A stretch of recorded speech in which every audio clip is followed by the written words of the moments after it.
నమస్కారాలు.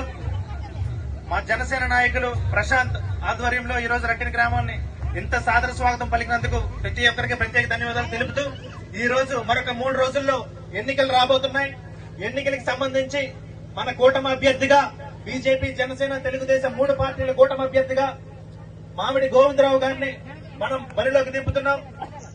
ఆయన చేసినటువంటి సేవా కార్యక్రమాలు అయితేనేమి, ఆయనకు ఉన్నటువంటి విజన్, నియోజకవర్గం పట్ల అభివృద్ధి చేసుకోవాలి, పేదవారికి అండగా నిలవాలి, సహాయ కార్యక్రమాలు చేయాలి, మంచి మనసుతో ముందుకు వచ్చినటువంటి వ్యక్తి మామిడి గోవిందరావు గారు.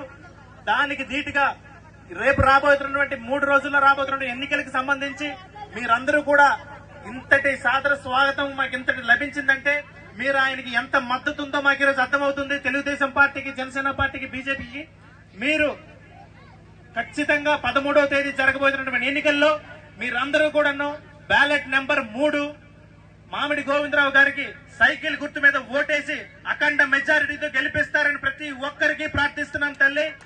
అదేవిధంగా ఈ శ్రీకాకుళం పార్లమెంట్ నియోజకవర్గ పరిధిలో అయినటువంటి కింజరాపు రామ్మోహన్ నాయుడు గారికి బ్యాలెట్ నెంబర్ 1 సైకిల్ గుర్తు మీద ఓటేసి ఆయన్ని కూడా అఖండ మెజారిటీతో గెలిపిస్తారని కోరుకుంటూ 2 ఓట్లు కూడాను మనం సైకిల్ గుర్తుకే వెయ్యాలి.